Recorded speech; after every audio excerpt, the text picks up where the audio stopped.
name is Sarah. I work with the Living Archives Project, where we are collecting stories of the impact of COVID-19 on various groups in Charlotte, Mecklenburg County. Today is September 28th, 2022. There are 247 cases of COVID-19 in Charlotte, Mecklenburg County this week, which is a 11% decrease over the last 2 weeks. Therefore, for the comfort of each subject, we are not wearing masks. Okay. Ms. Coco, would you like to introduce yourself? Yes, I do. My name is Coco Gabrielle Chanel. My pronouns are she and her. And I'm a donor person. Awesome. Thank you. And Charles? Good afternoon. My name is Charles Moore. I identify as a gay male.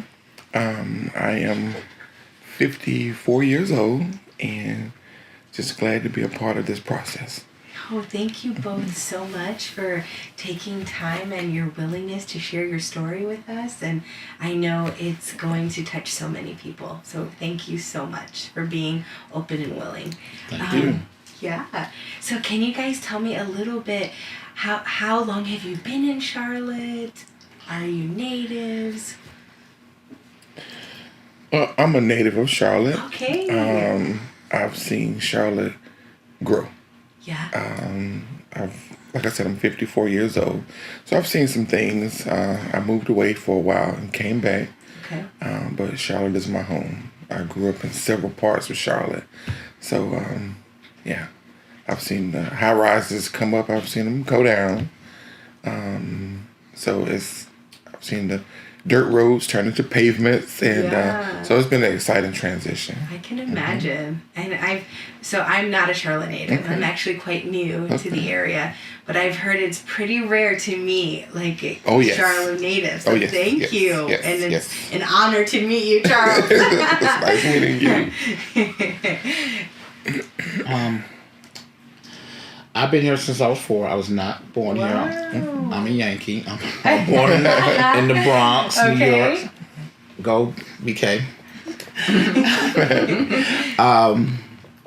I've been doing Charlotte. I've been here since like I said, 4 years old. Yeah. And I went to school here and everything. It seemed like everything has changed. I seen places that was wooded. Now they torn down, got condos, streets and stuff like that. I'm like, it really has blossomed since my years here. I went to school here. I love how I had some challenges in my life, like bullying and all that stuff. But somehow or another, somebody always had my back all the time. Oh, that's so beautiful to hear that someone was there to support you. But I'm so sorry for the struggles that you've encountered throughout your life. I would love for we did an activity together before we started. I would love for you guys to kind of share about your hand map, whatever you want to share, whatever stuck out to you. Okay. That'd be wonderful. I think church. Okay. Because I was raised Koji, Church of God of Christ, but I'm a member of my old church at Friendship Missionary Baptist Church in Charlotte. My journey has came I chose church so much. I mean, I was afraid to come out at that church. Mm-hmm. My first time coming to the grand opening of my church at Unity Fellowship Church of Christ in Charlotte, and that is a church that open to all people. Mm-hmm. We're not a gay church. We're not a bi church. We everybody's church. Mm-hmm. And the first thing that came in my mind was when I heard this famous phrase, "You are a beautiful creation of God." When I heard that, I was like. I just stopped and like, wait a minute, this don't sound right. And when I got home, I said, Mom, guess what? I found my church home. And she said, yeah, right. I said, for real, I'm going back. And I've been there ever since, from the time they opened and to now. And thank God for my church members. They always supported me in my journey where I went to. When I had to deal with cancer, everything, I had all these people come up to me and help me. Like a village raising somebody else.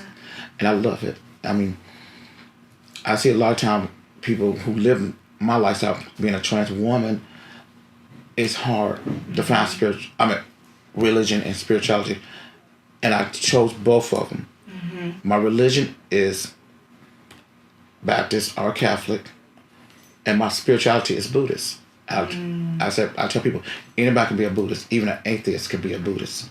You don't have to put Buddha in a place like, oh, you did the religion part. I said, yeah, there's a such thing as the religion part of it.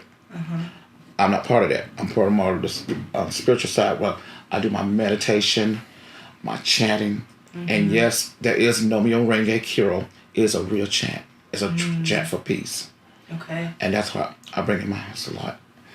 And just knowing I see people I've seen come and go, I feel like, God, why are you holding on me for this long? I seen all my friends who I grew up with or people I hang out with are dead or in prison. And I'm like sitting here like, and I told myself, that could have been me. And I thank God for saying, I'm not going to give up on you. Yeah. And I mean, look at me now. I'm cancer free, thank God. Wow. And that was a shock to me. And a friend of mine told me, said, wait till you hit that 1 year mark. That's when reality gonna sink into you. Then you start thanking God more often. And I thank God for doing this for me because I mean the challenge for me to go into cancer, I knew something was wrong with my body, but I didn't know. Yeah. How long have you been cancer free? So for a couple months, I found out the results, and I'm nervous. Okay. I gotta be careful about a lot of things, but Yeah. still, I'm very hopeful. I never gave up. Yeah. I always tell people, I always had that little bit of must see faith in my life. Yeah. And I mean, it's everything everybody should treat. I tell people, if you're going with cancer stuff, please get checked. Don't just sit there and just say, oh, it's a stomach ache and stuff like that. Your body's trying to tell you something. And I'm glad that I listened good. And that helped me a lot. Well, I'm so grateful. And that we are hopeful with you, Ms. Coco. Thank you. Yeah. Charles, would you like to share about your handle? Yeah, I was sitting here thinking, because there's a lot charted here, but mine is more of educational journey. Okay. I was just sitting in this week and last week, just thinking about, my educational opportunities. When my stepfather and my mother divorced, we moved into public housing. And Charlotte Housing Authority had created a scholarship. And so I was one of the first students to receive a scholarship to go to school. And the thing at the time is that I had no real mentors. I had no real mentors. I had no one to tell me, hey, Charles, we need to go this direction. Let's do this. Let's get you set up for this. So I had been in and out of school, and I was just documenting the opportunities and the blessings that I had came my way. And I had been in and out of Central Piedmont. I had spent 3 years, just recently, within the past 4 years, 3.5 years, at Johnson C. Smith, majoring in a social work program. Wow.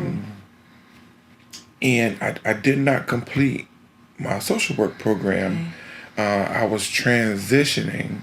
My stepmother had passed away.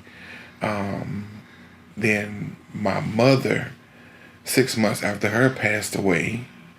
And a year after that, my father passed away of Lou Gehrig's disease. And I was just like, God, what are you trying to do? Yeah. And so I found it hard. And I'm like, God, you're going to put all this on me at 48, 49 years old. And I had to be strong for everybody else. And so I was like, wow. And then I started knocking myself.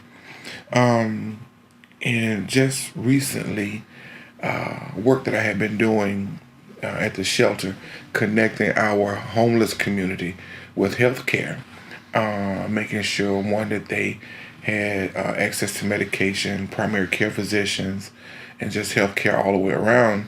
Because the one thing that we understood is that you can't provide housing without taking care of the whole person. And I have to mention Lionel Lee name, and because Reverend Sang Lee has made sure that our guests have had medication, and not going without. So we're grateful for her, helping us. And so recently, a group called NSON, Nurses Serving Our Neighbors, a group of nurses who volunteered their time and services. And I didn't know how big this organization was, but they recognized the work that I had been doing in community and in service. And so the founder of the organization asked me, she said, Charles, how would you feel about going to school to be a nurse? And I was like, oh, I'm excited. I would love it. I would love it. And so I was awarded a full scholarship to complete my RN. And so I'm grateful for that. So right now I'm currently at Central Piedmont in the pre-nursing program. Congratulations. Thank you. Yes, And deserved so round. I'm excited about that. And so, the guidance has been, let's complete your RN, and then they'll even take care of my BSN. But my thing is that you never lose unless you quit. Mm-hmm. You never lose unless you quit. So, no matter how it looks, no matter how it might smell at times, and how icky it might get, you never lose until you quit, until you give up. So I'm just grateful for the opportunities. I had often expressed to Reverend Sonia Lee, it's hard for me to accept words of thanks and of accolades, of gratitude, because I work from a humble space. And I have to remind myself, even the Bible says that you will be known by your works that you do. So it's okay to accept words of thanks. Yeah. But I just found it hard sometimes because I was just working from a humble space, not trying to be seen, not trying to be... Well, no, I wanted to be heard because I wanted community to know, hey, I'm not happy with this. We need to do something about this. We need to make some changes. We need to make some changes. Yeah. So, I'm just grateful for the journey right now. Wow. Yeah. Thank you for sharing. Yes. I'm a social worker. Awesome. But my sister's a nurse and my best friend's a nurse. So I'm telling you, nurses are incredible. Yes. And there are so many similarities between social workers and nurses. Absolutely. So you are totally doing an incredible path. Awesome. And so I'm happy. I'm so excited for you. Thank you. That's awesome. And thank you. It's so true. That quote, I had to write it down. I mean, you never lose unless you quit. Absolutely. And that is so powerful. You never lose until you quit. Yeah. Absolutely. So I guess in the next question I do have for you both is can you share a little bit about your experience with COVID? Like, how was it during the time of the pandemic? But also, how have you come out of that? We're not quite finished with COVID because we're still every day impacted, right? And I think there's going to be long-term impacts. Yes. But we are out of the isolation, out of the lockdown phase. And so I kind of wanted to ask you guys to share about your experience during that time, and then where have you come from since then? Let me tell you, medically, I have been diagnosed with chronic congestive heart failure, where my heart is, or was, only functioning at 30%. Doctors say, all we can do is just, maintain it, treat it, make sure it's okay. Well, I'm a man of faith. And so, I went back to my doctor, my cardiologist, did some scans. And so, long story short, my heart is now working or functioning at 60% because that's God. Yes. And, renal failure, kidney issues, high blood pressure issues. When COVID came through, I was devastated. I was scared because I'm like, I'm going to be the first one to die if I come into contact with COVID, with underlying health issues. And so what I was privileged to is having been a first responder in the community, and I've been one of the first ones to get the COVID vaccine, also access to the booster shot. Working in the shelter was very difficult at the time. We had 30, we seen like 40, 50 cases of COVID break out at the shelter. And we had to lease space at COVID hotels. Okay. So we would remove the guys. We were doing the oral tests. StarMed came in when our numbers increased within the shelter, and so we were doing tests weekly at the shelter. And we were seeing 20, 25, 30, and it started dwindling down because the more we became educated and knowledgeable about wearing the mask, you staying 6 feet apart, sanitizing. Those numbers dropped increasingly, but it took some time. It took about at least for us a month and a half to get COVID under control in the shelter. And what I knew is that as long as we were doing what was right and doing what was required, we were going to be okay. We had those few isolated incidents where people just seemed like they couldn't just stare at each other's face because you're already isolated, and we really thought that COVID would be worse being in the homeless community because people just didn't have anywhere to congregate except for with themselves. Once we put the barriers in place, our numbers, like I said, just really started dropping. Okay. And so we're at up until I left the shelter, we were in a much better place. We were actually able to dismiss StarMed from coming out weekly, and we would call them once if we thought we had a breakout. We were trained with the testing devices, and Reverend Lee and Lina Lee, they supplied us with tests, masks, which kept us on top of everything. Okay. When we saw where symptoms were presenting, we were able to test on it, whatever necessary. Once we found that somebody test positive, we were able to quickly isolate them and then get them transferred to one of the hotels that we leased. So to prevent the spreading. How to prevent the spread. Yes. And the shelter was, just to be clear, was roof above, correct? Roof above, yes, Okay. yes, Awesome. roof above. We had a hard time for the first year and a half. But again, once we got knowledge and got educated, we had to stop our volunteers, community service workers from coming in. So that put a damper on things for the guys, but they were able to understand, hey, we have a breakout, so there won't be any extracurricular activities going on.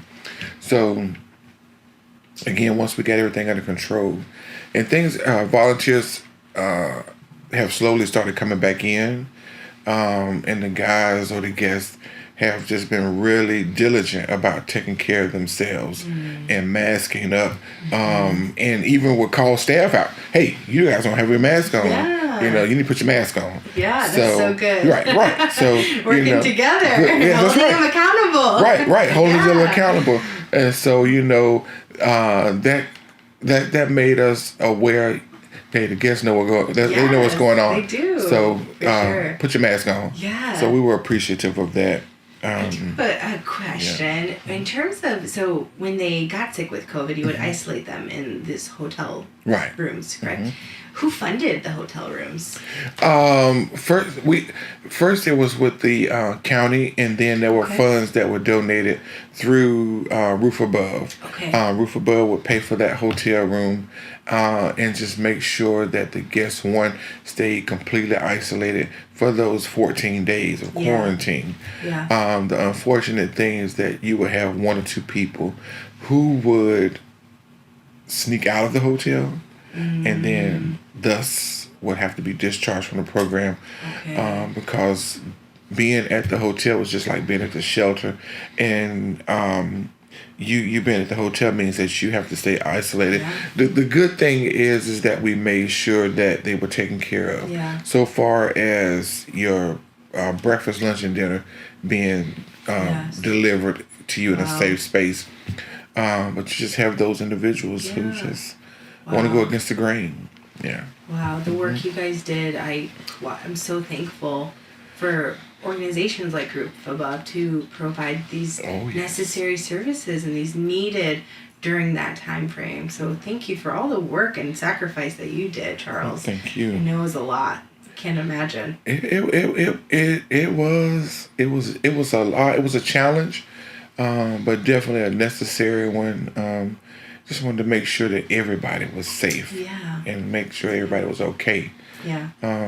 It's the unfortunate thing is that you have those people,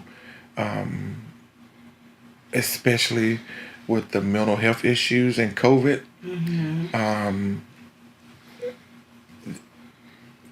The unfortunate thing is that you get those processes in the mind. It's a conspiracy theory, going on. So we heard a lot of that. So having to fight that challenge as well. So I guess, how did you fight that challenge? Because that's really hard. it is hard, or was hard at the time. But the thing is that you just have to explain it to them. Yeah. It's not hitting just one population of people. It hit the world. It hit the world. And so, you hear a lot, hey, this was out here to kill, unfortunately, black people. That's what one of the theories was. And I mean, the black community got hit so hard. Got hit hard. Definitely. It feels that way when so many family members and community members and friends were being so deeply impacted. Right, absolutely. But you had to point out the fact that, okay, so, and we put it back on them. Well, can you explain to me, if it's just black people, then how are the Asian people dying from it?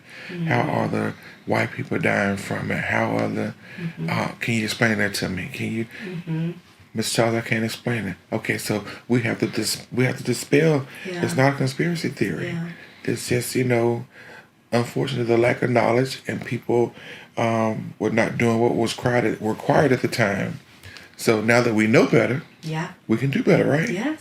All right, Mr. Charles. Okay, you got it. So, but I'm just glad it's getting better. That pillar of truth. Yeah. Truth will always show up, whether you like it or not. Truth will always show up, and how you handle it from there is just totally up to you as an individual. Yeah. But truth will always win. Yeah. Very true. Yeah. Well, thank you for sharing. Oh, thank you. Coco, can you tell us about your experience? Oh, my experience was I had to postpone my job. As my job, I'm a peer, I can't sign that name. Peer support specialist. Okay. I work on the Duke University program. Okay. From helping with the illness that mostly men and women go through. It could be drug addiction. It could be homelessness. It could be being gay, trans, whatever. I work with myself. I work with the trans and the gay men and the women who comes in my door. Okay. And just like Charles, they believe in that. Using that we as peer support say we call it stinking thinking. Yeah. Saying in their head, put triggers on them and say, "Oh, somebody gonna get it out." If somebody sneezes, they say, "Oh, get away from me because I'm gonna get it." Things like that. And we have to educate them better because some of us in the LGBT are not that educated. I'm not trying to say they dumb and nothing like that. They just don't get the whole graph of it. Because if somebody say, like when AIDS came out, they said, "Oh, if you kiss somebody, you're gonna get it," and it was like pain. I said, "No." All you gotta do is be smart on it. Get tested, take the vaccines you need to get well. Yeah, there have been reports that people got it again, but still get treated. That's the key of all things. The company I work with, Duke University, is called CREW. Okay. Community Resource Empowerment or Wellness. Okay. And it's like mind blowing. But for me, I had to lose my job because I didn't like that, because then I had to go to a depression. How am I gonna pay these bills? How am I doing? Thank God for disability check. I do get, but it don't help me as much. I need it. I'm saying like, God, what am I gonna do? And I just like gave up on a lot of stuff. I was just lost in everything in my life. I was like mad at everything. I was mad at this disease. I was mad at whoever invented it. I left in a place I did want to go. It took my spirituality to get me centered. And when I started reading about Buddha and his principles and the chanting I needed to do, it helped me be my whole self. And I was just like what Charles said on his thing, I'm going to add on that to that, is when you lose yourself, you find yourself. When you find yourself, you never lose yourself again. And that's one thing I have always been about, finding myself. I look at things with new eyes. Yeah. Totally new eyes. Yeah. And a lot of people say, you going to be happy because somebody, I said, no. I'm sad, yes. But I cannot wallow myself as paying, woe is me, the pity party. But now I got to say, okay, we've seen success rate. Now we got another virus coming along. And lucky for me, I got all my shots. Thank you. Thank for God and Buddha for really putting in my head, say, are you going to get, at first I was going to say, no. And then someone say, remember the thing you liked in the Bible that you like? I said, and I didn't know what God was talking about or whoever was speaking to me, but it fell on my bed the way it did. And it was like, faith without work is dead. If you have faith that you can get better, do the work. That means get tested. Know who you are. And being a trans woman, a lot of trans women don't want to take it. And I was like, one, this is going to save your life. And in a pack, you might not give it to somebody else. That's the one thing I didn't understand, why people don't take the time to know who they are. And that's how you find, well, like I said, you find yourself in that way. You don't find yourself about what you identify as. You find yourself in so many ways. Your talents, your spirit, your joy, your peace. And it could be negative. Knowing for me, I had to deal with all my life. I've been molested as a child. I've been raped several times. And people say, how in the world are you going to handle that? I said, that was a journey. And I call it my Job moment. If you read a story about Job, look at all the stuff he went through, but he still not cuss God out. And for me, I couldn't cuss God out. And I was going through all this stuff from a teenager. And when COVID came along, that came even worse. I said, I think this is the way God's trying to give me attention to do better. And that's when I gave up a lot of things in my life. For example, I used to be a prostitute. As a trans woman. But the one thing when I got arrested last time, I said, God, if you get me out of this, you would say new me. God said, I will let you out until you tell me what got you in the way, got you in that trouble at that time. Okay. And the one word came in. I said, is it my pride? Now you're going to be rewarded. And when I started saying, doing what God want me to do and stuff, I thank God for my church to accept me for who I am. And just having, I miss him so much. You know, he passed away as our Archbishop. When he called me the first word, I never had nobody say, call me that. You are my daughter. You are my special daughter. And when he told me that, it made me cry. Even when I had an issue when we went to Georgia for we had mid-year thing. And I didn't want nobody to touch me because I had all these boils and stuff on my body. I didn't want nobody to hug nobody, nothing. If people wanted to hug me, I said, I'm not trying to be funny. I don't know what I got, but can I just give you like something that no, I love you. And then all of a sudden, when Archbishop asked me to come up to and give me a hug, I said, and you don't tell Archbishop no. Okay. And he said I did. He told me the second time. I said, no, you're not telling me no. He's like, and he came out where he was at. And he said, why you gonna give me a hug? Because everybody else gave me a hug. Why you not gonna give me a hug? I told him the truth. I said, I got these things on my body. I got these boils and stuff. I don't know what's going on. And he said, come here. He just hugged me. And he got every pastor, deacon, everybody putting their hands on me. It's like a born again experience I never experienced in my life, in my truth. Wow. And it was like, wow. And he told me something. He said, when you get home, I got a message for you. Go home, take your nice hot shower, and you won't have to deal with this no more. And I said, and when I went in, I was like, I said, I believe it. Took my clothes, I took my luggage, dropped it downstairs. Went upstairs, took a shower. I mean, I kid you not, every last boil pumped. And it scared the crap out of me. Oh my goodness. But the funny thing about it was, the doctor said I had a toxin in my body. That's what came about. Okay. And they said, what did you do? Because last time I talked to you like a couple weeks ago that told you what you had. I said, yeah, we don't see it. And that would help me up being faithful. Because Wow. if you're going to be faithful, you got to be faithful to everything you do. Yeah. And I just like, God, I don't know what you're doing. You're playing with me. And then what the cancer I had to deal with.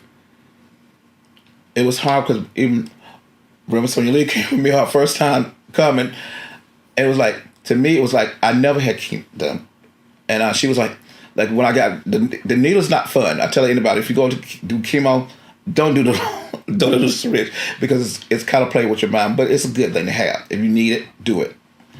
And I remember telling her I was kind of scared a little bit, and she said, "Are you okay?" I said, "Yeah, I'm okay."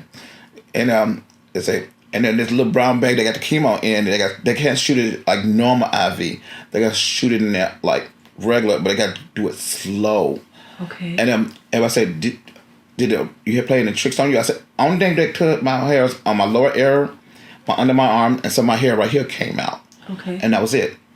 The radiation to me was a big downfall because I couldn't be in the sun. I couldn't be with lights on because if it get too hot in, like for example, like in here, if it get too hot in here, I would experience pretty much hot flashes and I would get burned. And everybody said, "Why do you wear long sleeves and sweatpants in the hot? I'm in the hot day." I have to because I got to keep my body covered from the sun.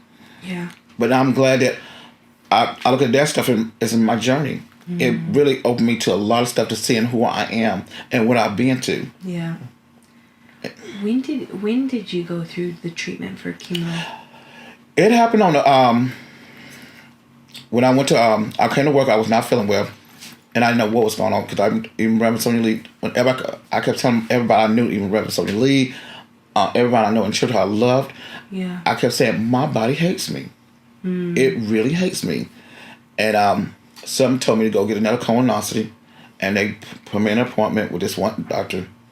Yeah. Dr. Narain, love him to death. He's my lifesaver, one of the lifesavers. And he told me, the result, he said, we found cancer. And I'm like, it didn't hit me. It hit me right when I was about to get ready to sign out. And this one lady told me, get it done. Do all the treatments you can. She told me this. Yeah. And she said, if I were to do what you did, is get rid of I told you did, I don't have to go, because she said she had to get treatment for about 2 years. Wow. And I'm telling you, get a free day is on Saturdays and Sundays, and Saturday and Sunday, you too poop and tired from all that medicine they got in your body. Yeah. You don't want to go nowhere. Yeah. But I'm glad I listened to that lady and went and got the treatment. It was like a mind blowing because it really opened my eyes to see it much clearer. Okay. Because when you hear the word, especially when you hear the word cancer, it's a sad wake up. What I believed when I was a kid, because I had those same mentalities that I was gonna die. Yeah.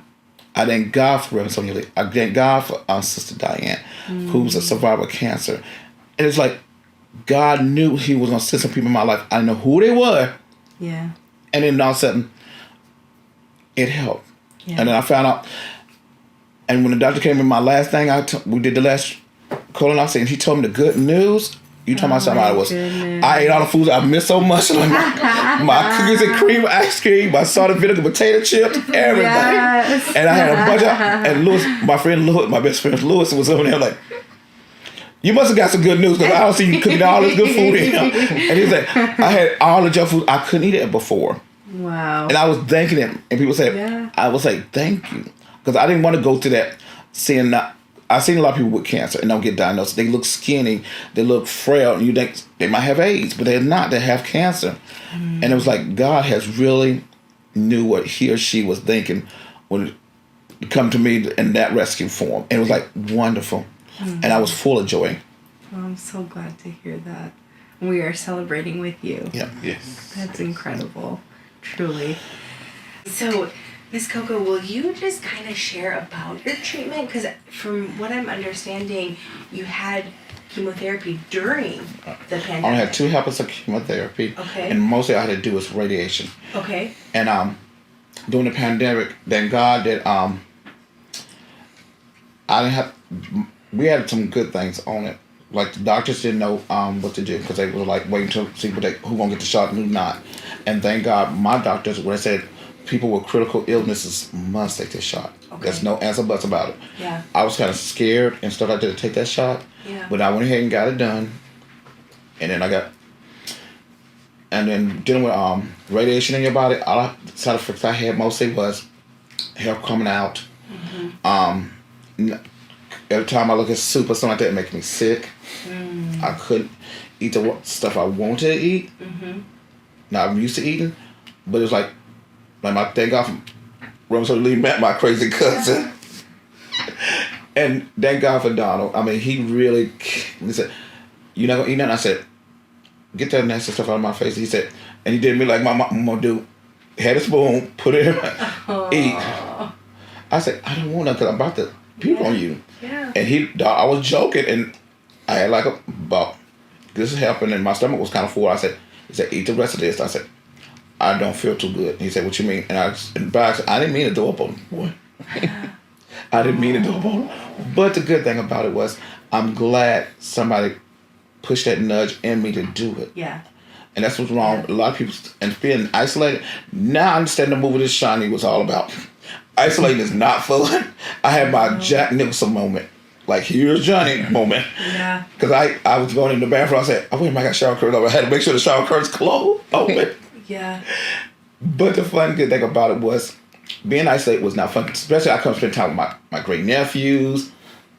And so you were all alone during isolation. But look at my cousin Donna stayed at my house at the time. You did? Okay. Yeah. But the sad thing about it, I wanted to see my whole family. Yeah. And to have to deal with that was a challenge. Yeah. It was like, we can't go to nobody's house and plus I had she's not my step grandma. She told us not to call her step grandma, but my grandmother, my stepfather's mom, who's really spiritual.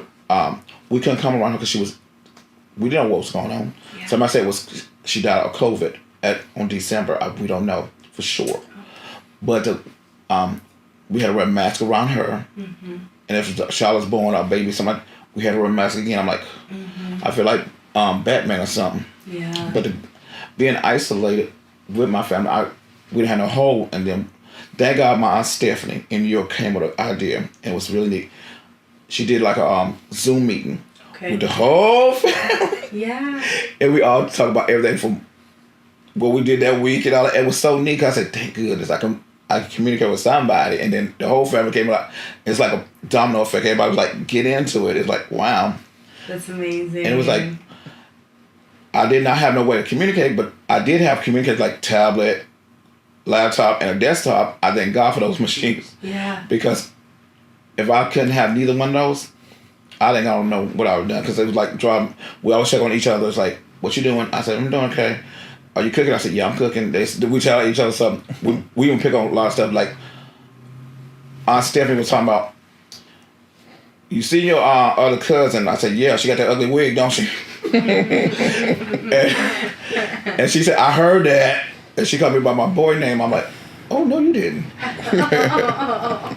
But otherwise, everything, it came into order for what it did. That's amazing. Just a really quick follow-up with your treatment, were there restrictions at that time? Like, I couldn't be around nobody who not got treated. Okay. I couldn't be around if my family members not even got one shot. If they got one shot, that's good. But still, if you came around me and know my condition, nobody. I couldn't be with nobody. Even when they had a inspection, surprise inspection, I said, you can't come in my house. I have proof, and I gave it to the manager, rent manager, and showed her. I said, nobody can come in my house unless I give them permission. Yeah. And plus, gotta be fully vaccinated. Yeah. And they said, I respect that because I'm glad that where I live at they was keen on it, but I didn't like to be isolated. Yeah. Only thing with my company was I counted all the little dots on my thing. I know how many times my fan goes around so much. Yeah. It got me so bored. I was like, it could drive anybody crazy. And then I said, I don't know what to do. I really don't know what to do. Okay. Yeah. And it scared me. I was so afraid. I said, God, I don't know what's gonna happen. I don't know I can do. I can't take this no more. Yeah. Because if I had to stay in the house any more longer, I'm gonna go crack. Yeah. And then plus I had to do a second job, and I don't like doing it, but I love the tips, and I had to work at an arcade, and this arcade was like not like Pac-Man, not like that. It's like a gambling thing, and people win money, and I work at one of them. I love it. I love the tips, and I love what I do, But the one thing I miss a whole lot is the fellowship at church. I miss my church, my own family too. Yeah. And now, sister told me, said, "Guess what your great nephew doing now?" I said, "What?" He talking real good. I'm like, dang, why can't I be able to see it? Because the reason why I can't go over there and see him is because his grandma, my sister, won't get vaccinated. Okay. And I'm like, I told Mari, I said, Mari, if you can, bring Rabbit, that's his nickname, and to my house with you and your baby father. Y'all come over there and let me see Rabbit for a little bit. And that's the only way I can see Rabbit. Yeah. But now I'm glad she finally got her shots. My sister Brandon finally woke up. My brother Keith, God help him, so he's like, they got to take the other vaccine coming up. I said, when I did that, I'm glad I took all those vaccines. And that helped me a lot. And I tell people all the time, do it. Don't wait. Don't wait till somebody tell you how to do it and it's too late. Do it now. Because some people sit there and like, I ain't gonna do this, I ain't gonna do that. They trying to get in my business, they trying to get up, poison me. I'm like, and all I thinking about the old back in the day, I was thinking it was the Tuckasegee Project when they tested a lot of people syphilis, they end up getting them right back to them. Yeah. And that's why a lot of people get that mentality, that stinking thinking. And I know you want to know what the word stinking thinking means. When you start thinking in your head like, you're stupid, I'm dumb, you ain't amount to nothing, that's stinking thinking. Yeah. When you start filling your head with positive energy, saying you're loving, you're caring, and all that kind of stuff, that's a good energy you want. You don't want the stinking thinking. You want a good mindset. You do. The growth mindset with positive thoughts. Yeah. Yeah, the medicine I did not like too much. Yeah. Yeah, because I had to take. I took a lot of medicine anyhow. And it's like, I said, oh boy, here we go again. So now, are you able to go back to church like in person, or do you still? We do it like I think we do it once a month. Once a month. Okay. We go to in church for that. Okay. But otherwise, we just do everything's on virtual. Okay. So it's your church is hybrid in a way. Okay. And the good thing I like coming up next week, our convocation. That's why I can't wait. Hey. It's gonna be a historical thing because I think we celebrate 40 years. Wow. 40 years as a church organization, and on top of that, our senior bishop will be ordained as archbishop. And from my understanding, reading how that is, our bishop here in Charlotte will be the first woman to be senior bishop. Wow. And I was like sitting here like, wow, we came a long way. Yeah. And I was like, wow. And what I see in the future now, I'm not saying myself in it. The ministry is not for me. I hope to see a bishop that's a trans woman or a trans male being a bishop or a senior bishop someday. Awesome. I guess that's a clap. That's a yes. I guess just to follow up with that specifically, have you felt during the pandemic and coming out of the isolation and coming more into the restrictions are lifted now, have there been a little more restrictions with the trans community, or how has it impacted the trans community in your perspective? I think it still is there. The negativity. Some of the negativity is still there, and they still believe in that negativity, that mindset. But there's some out here who will get tested, knowing they got a health issue, they have to get tested. They say, why should I get this? I'm going to die anyhow. I'm like, no. It's to help you be alive. Don't put it in your head you're going to die. Yeah. I always make a joke. I say, I wish God give me a good sleep. I'm not talking about the bad sleep that you die. I'm talking about a good sleep where I'll rest and get my body together. I'm more being myself. And a lot of times, some ladies and myself and the men in my community too, we're afraid of any kind of thing that comes to their way. But I think it's getting better. It's getting a lot better because no doctor. I thank God for the doctors and staff at HM Health. Yeah. Because they really educating a lot of people why it's important in the LGBT community to get tested, to get vaccinated. Because if you don't, you just asking to write a death certificate for yourself. Because if you got a weak immune system, if you have AIDS, full-blown AIDS, and you get COVID, I feel sorry for you. Because it's going to be harder for you to get really the nutrients you need to get better. Yeah. But now we came a long way from that. But still, I just wish people, the trans community, would get on the board and say, if the trans males can do it, why can't we as trans women get vaccinated, know our result? Mm-hmm. It's the same thing if you did HIV. Get tested, know your status. Because you don't want to go in your life not finding out. And then it's just too late. Mm-hmm. Mm-hmm. Yeah, well, thank you for sharing that. And for you, Charles, you talked a lot about the shelter, and that was a huge part of your life during the last few years. Yes. But in your personal life, how have you been impacted by the pandemic and coming out of that? It was hard at first. But like Coco,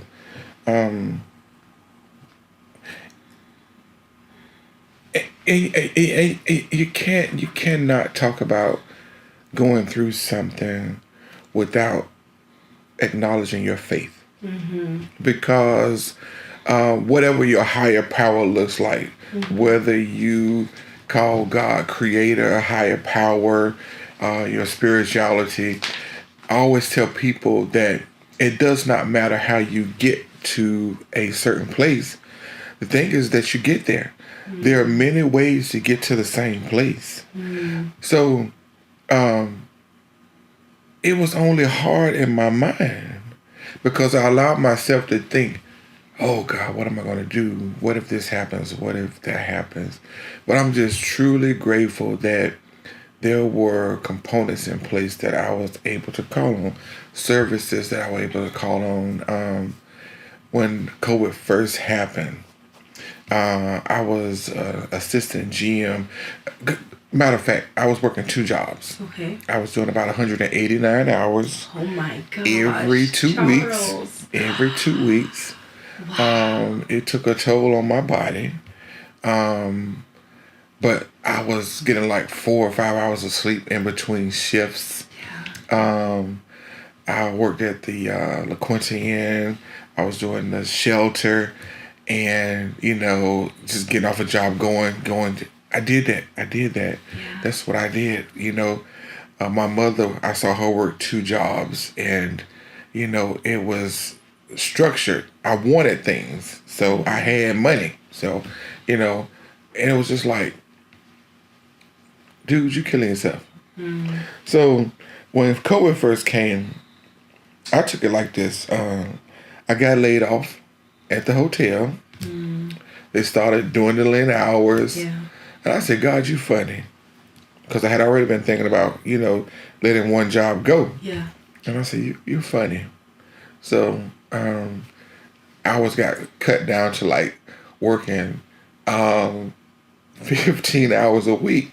And I was like, no, it's time to go. Yeah, you're doing your thing, God. I understand. And so I went to work for the shelter full time. And I said, God, if you provide with one job, you provide with 2 jobs, you provide with one. So my faith was that God was going to work this out. And, he did. It just took it took me, Charles, you got to do what you got to do too now. You got to be a good steward over what you're doing. You got to manage, you got to budget. So coming through COVID, acknowledging the realness of it, okay, you don't always have to have these extra things because they are just your wants. They're not your needs. Mm-hmm. You're working because you want it. Mm-hmm. You want good things. There's nothing wrong with it every once in a while, but you don't have to kill yourself over it. Yeah. And so it got easier. I was promoted as a healthcare navigator, like I said earlier. The income was there, so, it got easier. Yeah. So what I thought was going to be hard was what I had implanted in my mind. We can create our own monsters sometimes, and what we're thinking mm-hmm. may happen mm-hmm. instead of just, my mother always told me, if you start out with the truth, you don't have to worry about a lie. Mm-hmm. So I created my own monster in my head thinking that I was going to suffer. And I didn't suffer. I was concerned about what was going on, but I didn't necessarily suffer through it. Yeah, the hardest part was just, you know, trusting my own faith that everything was going to be all right. And once I got that in my head, Charles, everything really is going to be all right. You just got to take your hands off of it and just stop worrying about stuff. And it's easy to tell people that, you know, because words have power. But when you're physically going through something, it's hard to tell somebody it's going to be all right, you know. But when you're using those affirmations and you're allowing people to get into your life, hey, God, this is what I went through. Yeah. And I'm trying to tell you that if you just surrender to this and just go through the process, it'll get easier. Yeah. It got hard sometimes when you're trying to communicate that everything's going to be all right. And when you're looking at it, Yeah. when you're looking at it and you know what the reality is, but on the other side of reality is the truth. Mm-hmm. Ooh, that's good right there. Mm-hmm. On the other side of reality is the truth. You see this because it's real, but on the other side of that is truth. And so I had to get that in my head. I analyzed everything. You know, what if this don't work? It's not gonna work, you know. And so I was very hard on myself. But I had to ease up. Yeah. And just know that if you allow yourself to go through the process, you know, everything's not gonna be easy. And you're gonna have to feel some things sometimes to get through it. Yeah. But on the other side of that, like I said, is truth and healing and okayness, if that's a word. Yeah. It's gonna be Make it a word. make it a word. It's gonna be all right. Yeah. The hard part is just going through it. Yes. That's always the hard part. But I tell you, on the other side of that, you feel so much better. And then when you look back at it, you don't have to look at it in the other kind of way. You don't have to get through it telling a lie. You don't have to get through it fabricating. You don't have to get through with the make-believe of it. You went in it with truth and you came out it with truth. Yes. And so, you know, this interview thing right here is I'm going through a healing right now, even in this moment, because I'm just, truth always dominates. You know, so I'm going through a healing process right now, even as we're speaking, because like I said, truth always wins. Yeah. And you know, I'm appreciative of this invitation. So you know, this is one of my therapy moments. So I'm just claiming that right now. So,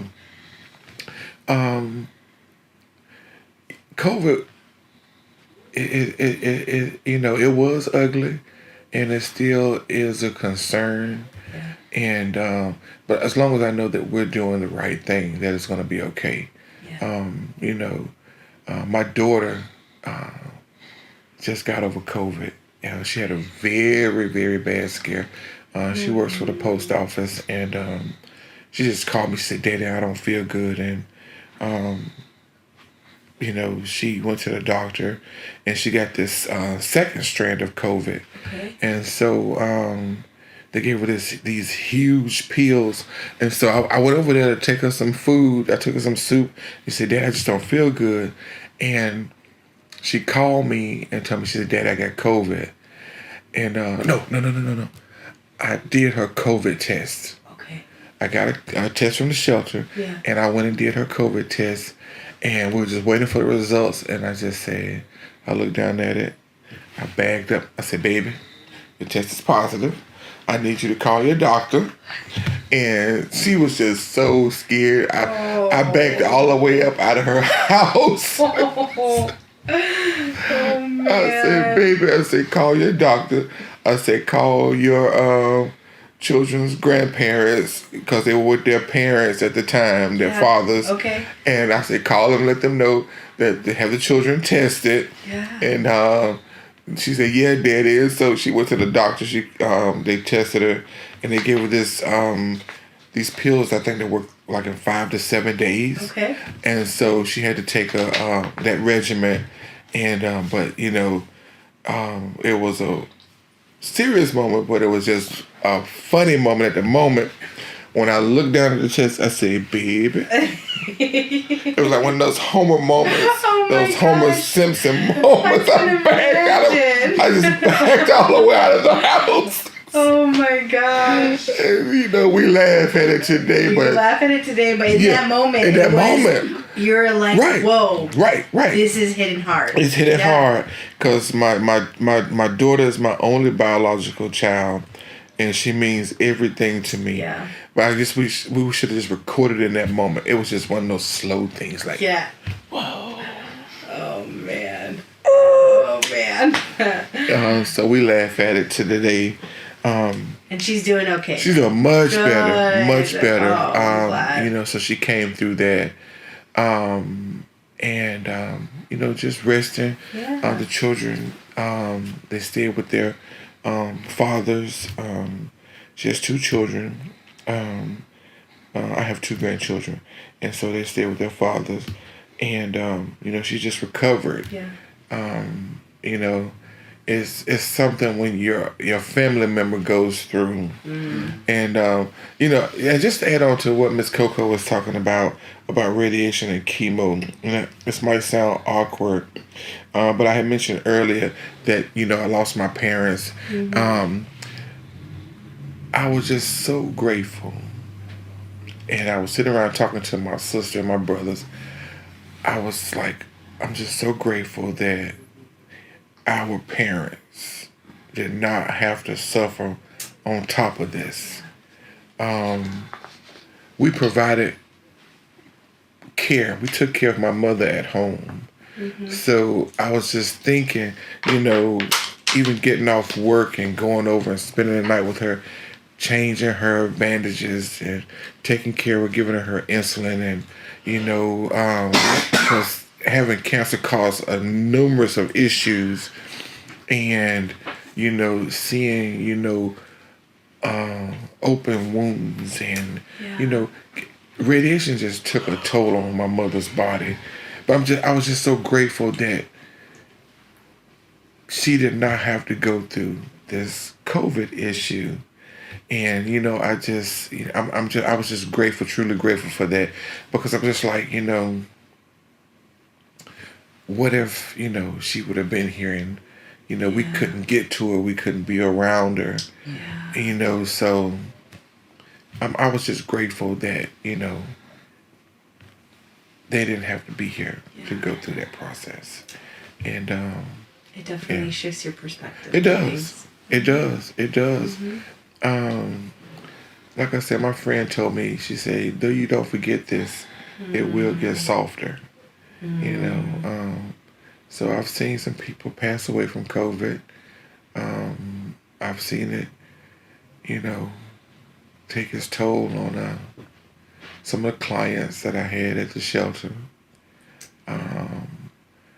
One of my guests, we couldn't locate his family, and he was stroking out, and we called the medics for him, and he transitioned while he was in a nursing care facility.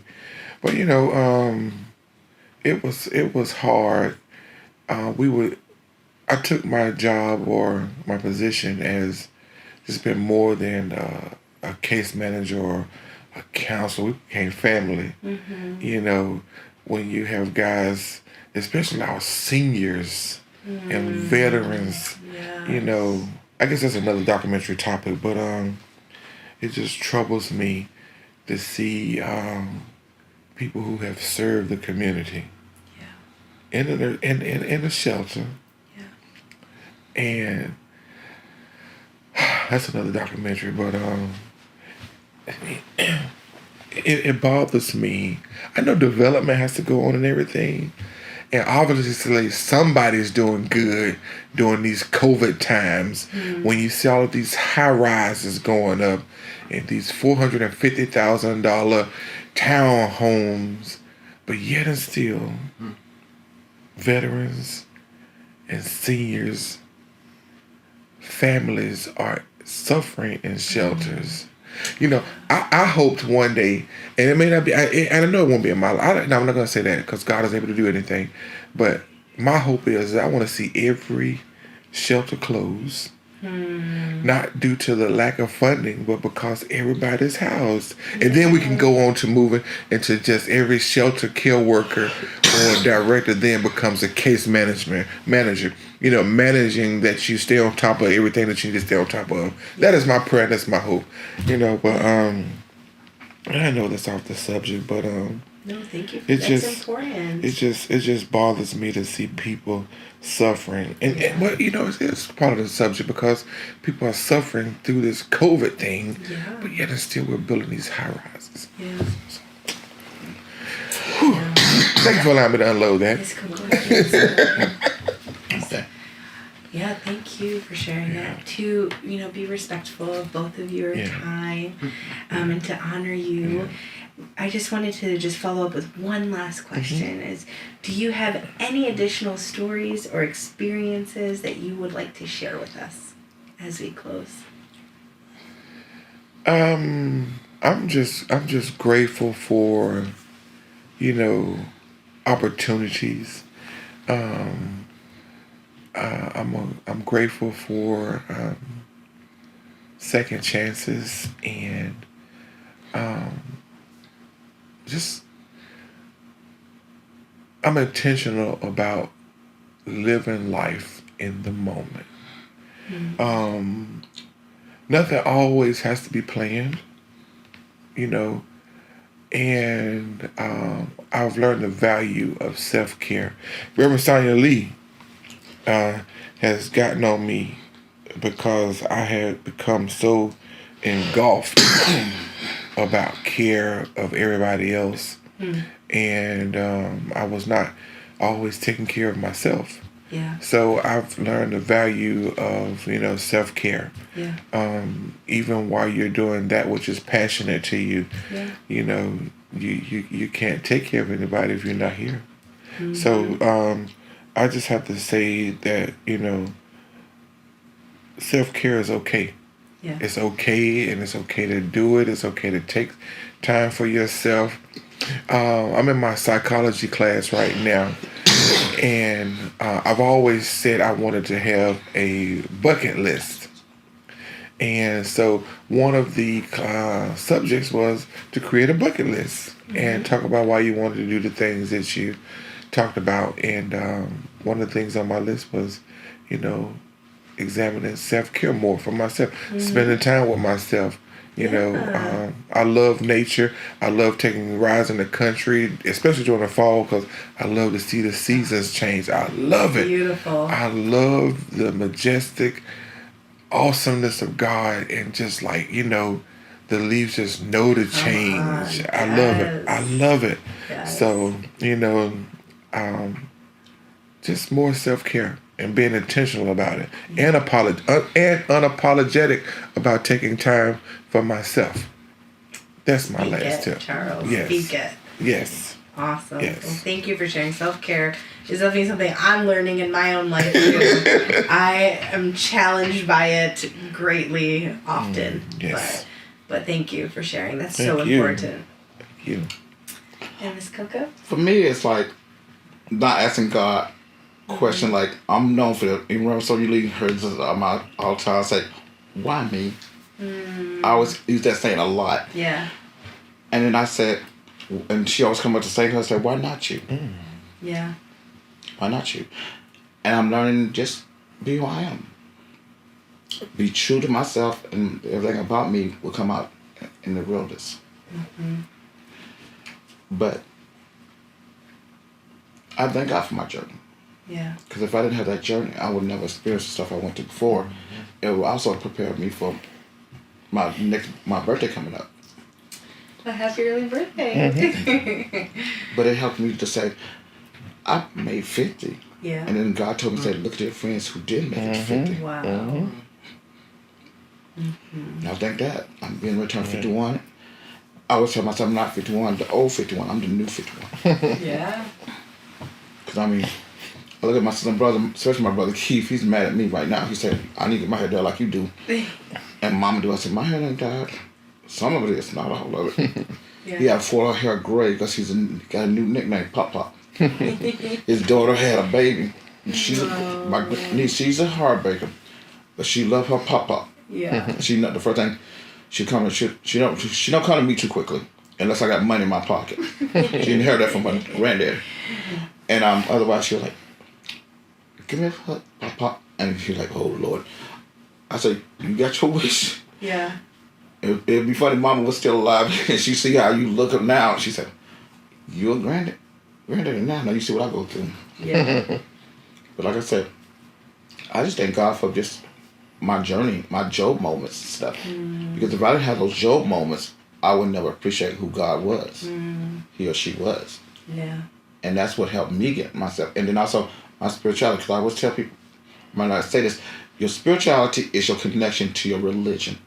It keeps you centered of who you are with God, whoever you want to call him, creator, he or she, whatever, what energy you call him. That's how you get your creativity. When it comes to spirituality, you get you connected. Your religion is what your beliefs are. Okay. That's what I look at it as, is your belief. Like if you're Muslim, Christian, Jewish, Hindu, Buddhist, whatever, that's your religion, and you follow the principles of that religion. But when it comes to spirituality, it's your connection to that religion and who you are. Because when I go to bed, when I wake up in the morning, I always thank God and give myself something nice about myself. Don't I look good today? Like today was like, boy, I'm looking good. And I did my little happy dance in my mirror in my bathroom. But you gotta appreciate it. It's almost like a movie. My favorite movie of all is The Color Purple. And there's one part on there, and I think everybody remembers this part. Is when Silly and Suge was walking in the field. She said, it would piss God off if you didn't notice the color purple. And you gotta notice the little things. When you go outside, look at the trees, look at the birds. God did that. God did that to make sure you could pay attention of life and order. Yeah, you're gonna see some negative stuff in your life. That's normal. But there's only way you're gonna see it. When you see that negative thing, what you gonna do about it? You gonna do the negative thing with it, or do something positive and pray for it, or give some kind of way of doing something positive out of it. Yeah. That's what you gotta do. You just gotta find that niche, that who you are, not anything else. I can't be like Charles. I can't be like Reverend Sonia Lee. I can't be nobody. Yeah. But the only person I can be best for is Coco Gabrielle Chanel. And I can be the best person I gotta be for myself. And then if people see me getting better, they want to find out what made you like this way. Yes. I said it's just who I am. You inspire others. Sure. Well, thank you so much. Thank you to both of you for sharing your stories with us and for taking time. We just appreciate you both so much. Thank you.